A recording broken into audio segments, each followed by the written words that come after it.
네, 건국대학교 모빌리티 인문학연구원 인문교양센터에서 주관하는 모빌리티 연속 특강을 시작하겠습니다.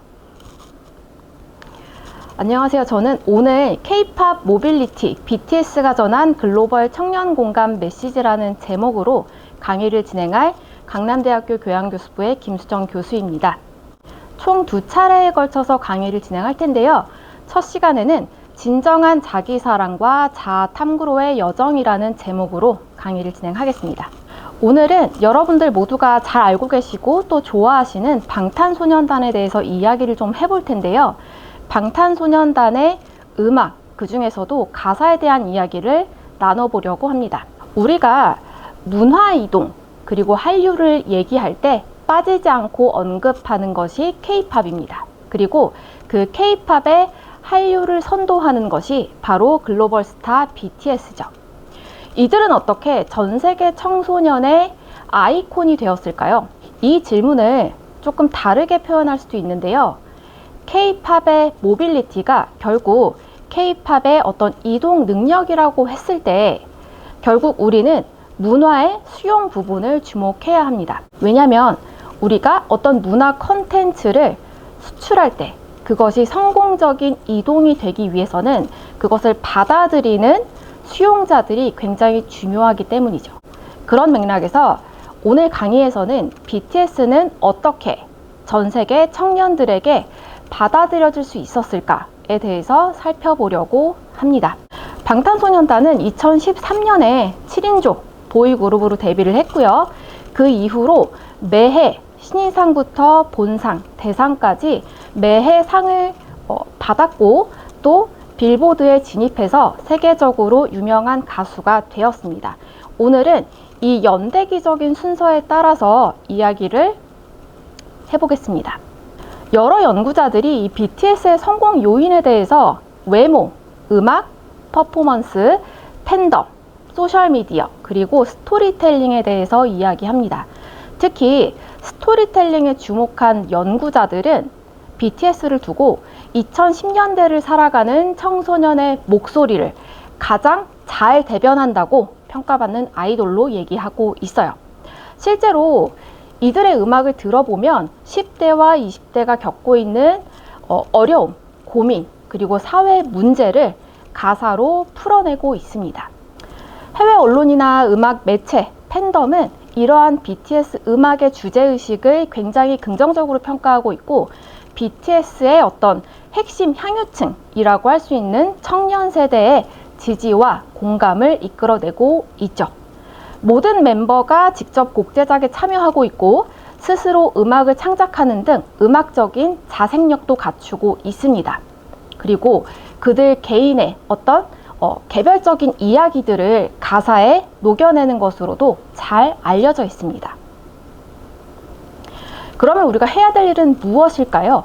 BTS의 음악이 담고 있는 서사와 메시지의 매력을 가사 분석을 중심으로 살펴보도록 하겠습니다. 청년 세대가 공유하고 있는 시대 정신 그리고 세대 정서는 무엇일까 하는 것이 주요한 연구 질문이라고 할 수가 있겠습니다. 이번 강의에서 제가 분석에 활용한 앨범은 2013년부터 2020년까지 발매된 총 15개 앨범에 수록된 곡들입니다. 목차는 크게 3가지로 구성이 되어 있고요. 첫 번째 강의에서는 1번 성장과 성공의 자전적 서사 구축의 부분을 살펴보겠습니다. 빌보드 전문 기자인 제프 벤자민은 이 BTS의 음악에 대해서 이렇게 평가합니다. 그들의 메시지는 언제나 매우 개인적인 것들이다. 실제로 이들의 이제 가사를 분석해 보면 나 자신과 관련된 단어가 가장 높은 빈도로 등장을 하고요.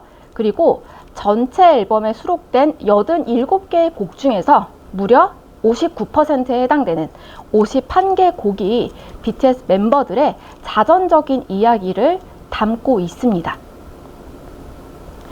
처음부터 지금까지, 데뷔 이후부터 성공한 지금까지 BTS의 음악은 가수를 꿈꿨었던 7명의 청년들이 중소기획사의 아이돌로 시작해서 세계 최고의 가수가 되기까지의 어떤 긴 여정, 그리고 그 과정에서 느낀 걱정, 고민, 고뇌를 고스란히 담고 있습니다.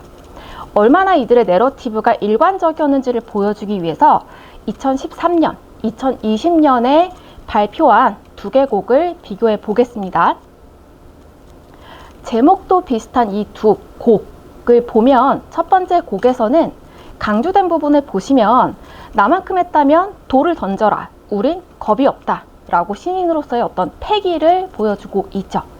그리고 2020년, 7년 후의 곡을 보면 내게 돌을 던지라고 하는 비슷한 표현이 반복이 되고요. 더 이상 우린 겁이 없다라는 얘기를 하고 있습니다. 이 두 노래를 비교해보면 앞서 설명드렸듯이 데뷔 초에는 이 신인 가수로서의 어떤 패기를 보여주면서 우리는 두려울 게 없다. 돌을 던져라.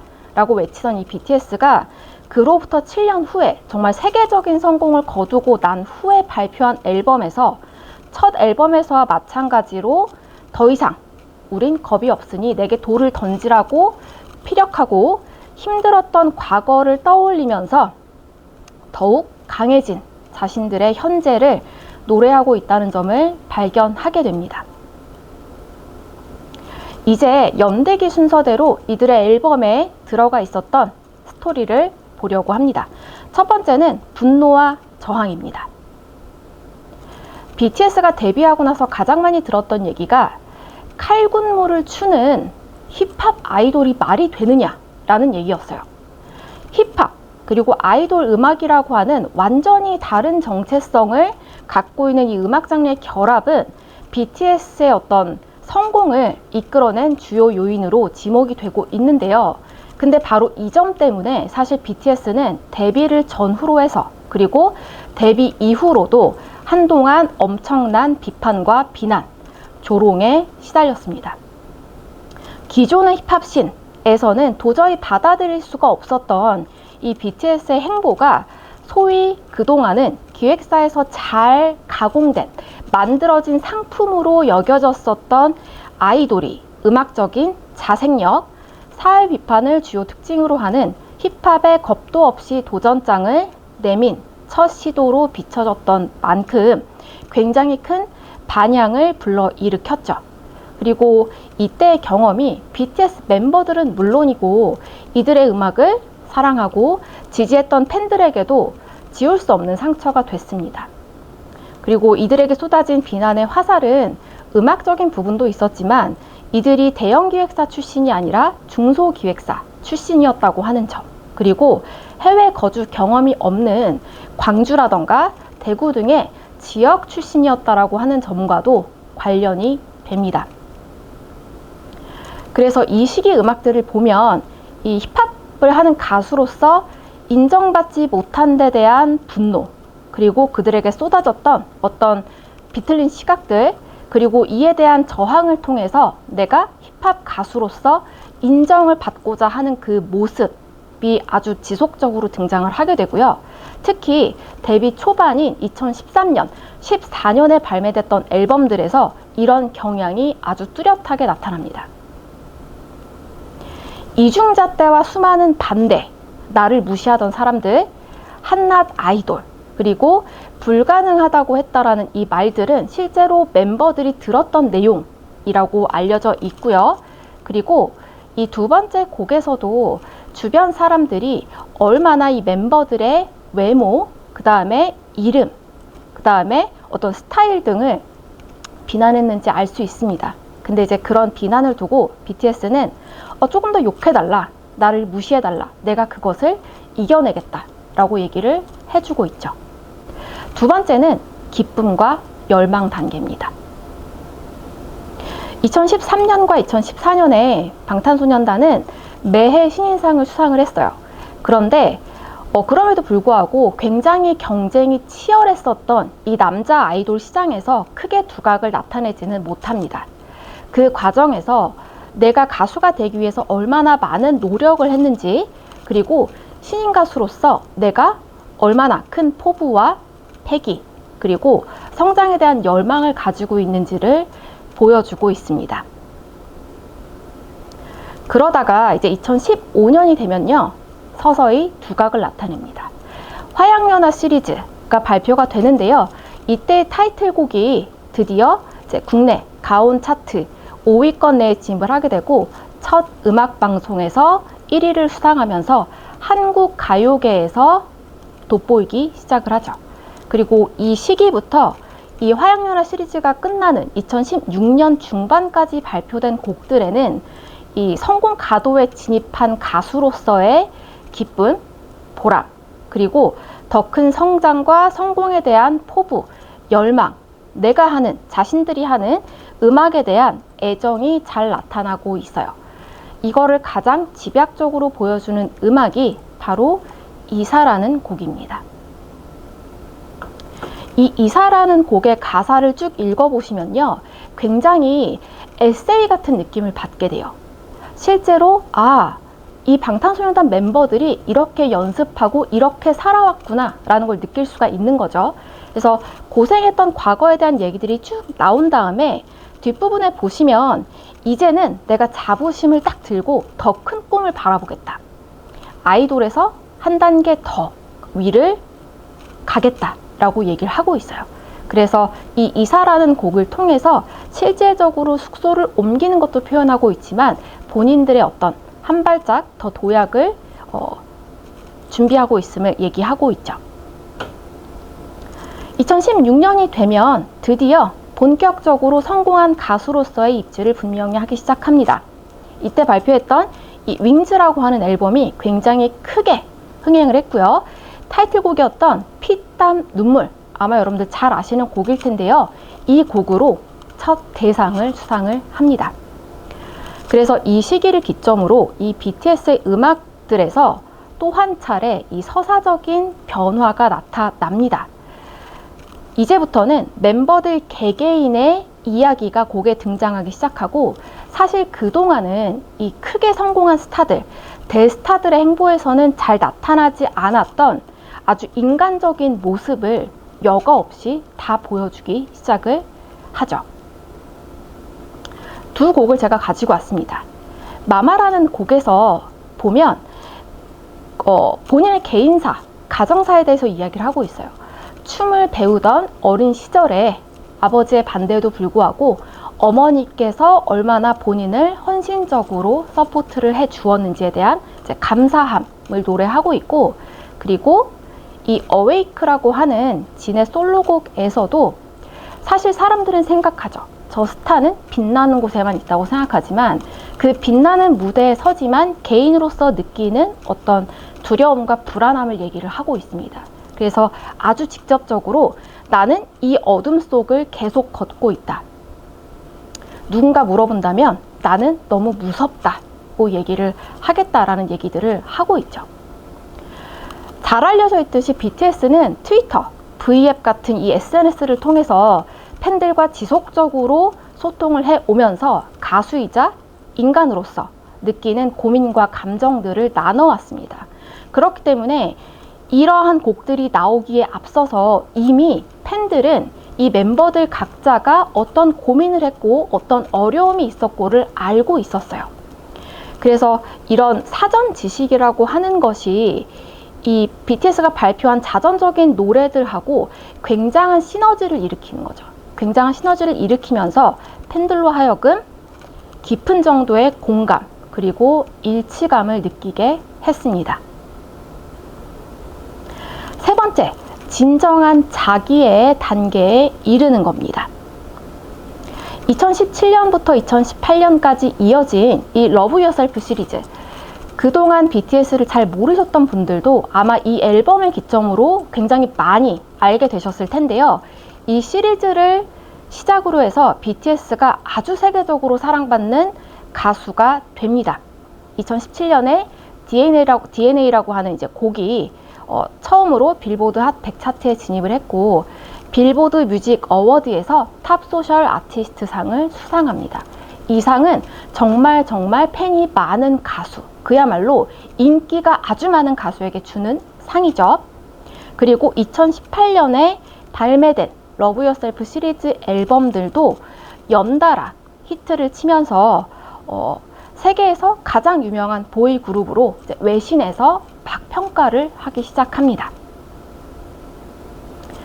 그렇기 때문에 이 시기 앨범들을 보면 과거에 막 억눌리고 무시받고 이랬던 모습보다는 전 세계를 누비면서 이제 자신들의 어떤 화려한 수상 실적 그리고 월드 투어 실적을 자랑하는 행보가 연이어서 드러나고요. 동시에 그동안 자신들을 비판했던 사람들의 시선에서 벗어나서 진정한 자기 사랑에 이르는 모습이 아주 분명하게 표현이 됩니다. 이 마이크 드롭이라고 하는 노래, 그야말로 공연 중에 가수가 공연을 마치고 무대에서 마이크를 딱 떨어뜨리는 그런 모습을 이제 연상시키는 곡인데요. 보면 내 가방을 봐라. 내 가방에 트로피들이 이렇게 많다. 그리고 이미 나의 성공은 아주 황금빛이고 너무 바빠서 몸이 모자라다. 이런 얘기를 하고 있고요. 그리고 이 에어플레인 파트 2라는 곡에서도 이 BTS가 월드 투어를 하면서 다녔던 많은 해외 도시들이 언급이 되면서 이 세계 어디서라도 나는 노래를 하겠다 얘기를 하고 있죠. 그리고 이 아이돌이라고 하는 곡에서도 보면 당신들이 나를 무엇이라고 부르든 나는 상관이 없다.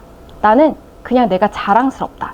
나는 항상 나였기 때문에 굉장히 자유롭고 아무리 나를 손가락질해도 나는 전혀 신경 쓰지 않는다라고 하면서 그 이유를 두고 나는 내가 누군지, 내가 욕망하는 것이 무엇인지를 정확하게 알고 있다고 얘기를 합니다. 굉장히 다른 모습, 달라진 모습을 확인하실 수가 있어요. 그리고 마지막으로 이 Answer, Love Myself, 직접적으로 나를 사랑하자라는 이 곡은 이제까지 내가 걸어왔던 길, 그리고 앞으로 내가 가야 할 길에 대해서 얘기하면서 그것 모두가 다 나 자신이라고 하는 것을 얘기해주고 있습니다. 이렇게 자기 사랑에 이른 BTS는 이제 한 발자국 더 나아가서 본인의 어떤 정체성을 찾아 떠나게 됩니다. 그게 2019년과 2020년에 있었던 일이죠. 모두가 인정하는 월드스타가 됐습니다. 2019년에 발매된 이 맵 오브 더 소울 페르소나 앨범이 또 역시 굉장히 큰 흥행을 기록을 했고 당시 타이틀곡이었던 작은 것들을 위한 시는 빌보드 핫백 차트에 진입하면서 새로운 기록을 갱신하게 됩니다. 역시 2020년에 발매됐었던 이 맵 오브 더 소울, 내 영혼의 지도라는 뜻이죠. 그 앨범 역시 한국 가수 최초로 가온 차트 총판 400만 장을 돌파하는 등 이제는 그 누구도 부정할 수 없을 만큼 큰 월드스타로 자리매김하게 되는 시기가 바로 이 시기입니다. 그러다 보니까 아까 제가 말씀드렸듯이 한 발짝 더 도약을 하는데 이 정체성의 전환이 이루어지는 부분이 그 부분입니다. 진정한 자기에서 한 걸음 더 나아가서 나를 찾아보겠다라고 하는 그런 움직임들. 그래서 이 맵 오브 더 소울 페르소나의 첫 곡인 페르소나에서 던지는 나는 누구인가라고 하는 그 질문, 매우 강력한 질문에 대해서 같은 앨범에 수록된 마지막 곡에서 스스로 이렇게 얘기합니다. 나는 K-팝 아이돌로 태어나서 다시 환생한 아티스트다, 예술가다 라고 얘기를 하는 거죠. 나는 누구인가? 이것도 사실 굉장히 보편적인 질문인데요. 아마 평생 정답을 찾진 못하겠지만 그럼에도 불구하고 굉장히 여러 종류의 내가 있음을 인정하고 그것들 모두가 다 나라고 하는 것을 얘기하고 있어요. 그리고 앞서 얘기했듯이 이 디오니소스라고 하는 곡에서도 K-팝 아이돌로 태어나서 다시 환생한 아티스트라고 얘기하고 그럼에도 불구하고 내가 아이돌이든 예술가이든 역시 사람들이 무엇이라고 부르든 나는 나다 라고 하는 얘기를 전달해주고 있습니다. 이렇게 BTS는 본인들의 서사를 완벽하게 완성했습니다. 그러면 사람들은 생각합니다. 아, BTS가 이제 완벽한 성공과 성장을 이뤘구나. 이제 끝이구나. 근데 여기서 끝이 아니죠. 세계 최정상에 오른 이후에도 BTS는 그 이후의 앨범들을 통해서 이 내면의 그림자와 명성이 주는 무게를 토로하기도 하고, 이 블랙스완이라고 하는 곡을 통해서 예술가로서의 고뇌, 창작 활동을 하거나 이 가수 활동을 함에 있어서 겪게 되는 이제 불안함을 얘기하기도 합니다. 그럼에도 불구하고 이제까지 우리가 딛고 일어섰던 그런 역경들을 떠올리면서 다시 한번 앞으로 나아보겠다라고 하는 얘기들을 전달하고 있고요. 마지막으로 스스로에 대한 보람과 이제 이 세상 그리고 팬들에 대한 감사함을 얘기하고 있어요. 그래서 이 강조된 부분을 보시면 부정적인 시선에 맞서서 우린 해냈고 나쁜 기억, 많은 시련도 우리가 막아냈다. 아직 꿈속인 건 아닐까 생각하지만 남들이 굉장히 우리의 이름을 비웃었지만 우리가 함께한 끝에 우리는 결국 성공했다라고 하는 얘기들을 전달하고 있는 것이죠.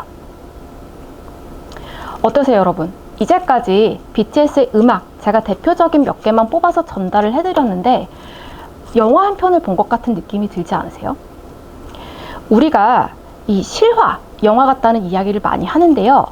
실화, 실제로 있었던 일을 기반으로 만들어진 이 음악이나 영화 같은 문화적인 텍스트는 사실에 기반하고 있기 때문에 굉장히 많은 사람들의 호기심과 관심을 자극합니다. 인간은 원초적으로 이 실화에 대해서 더 궁금증을 갖게 되고 대중문화가 갖고 있는 대중성 그리고 아주 흥미진진한 실화가 결합됐을 때 새로운 의미를 갖게 돼요.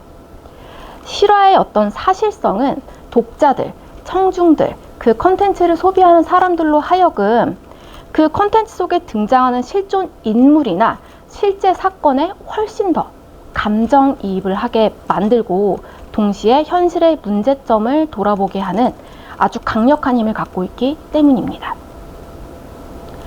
BTS의 곡들도 마치 이 BTS를 주연으로 하는 실화 영화에 삽입된 이 배경음악, OST 같은 느낌을 주는데요. BTS라고 하는 실제 7의 소년들, 그들의 성장과 성공담을 다룬 실화 바탕의 어떤 자전적인 곡들, 그리고 직접적인 곡 작업에 참여, 7년이 넘는 시간 동안 이루어졌었던 굉장히 일관된 흐름의 내러티브, 마지막으로 그 과정에 담긴 성장통, 고민, 좌절, 불안 등의 이 인간 보편의 감정과 상황에 대한 고백들이 이 BTS의 자전적 서사의 진정성을 확보하게 됩니다. 그래서 이 BTS라고 하는 20대로 구성된 이 청년 그룹의 이제 가수들은 단순히 또래 청년들의 삶을 얘기하는 것을 넘어서 바로 그 자신들의 얘기를 전달하고 있는 거죠. 그래서 이런 부분에서 보자면 이 K-팝 모빌리티의 관점에서 BTS의 음악이 잘 이동해 갈 수 있었던 건 코어 팬층이라고 할 수 있는 청년 세대에게 이런 식으로 본인들의 스토리를 진정성 있게 전달했기 때문이라고 볼 수 있어요. 여기까지 우리가 첫 번째 주제를 다뤄봤고요. 다음 강의에서는 두 번째 그리고 세 번째 주제에 대해서도 얘기를 마저 나눠보도록 하겠습니다. 감사합니다.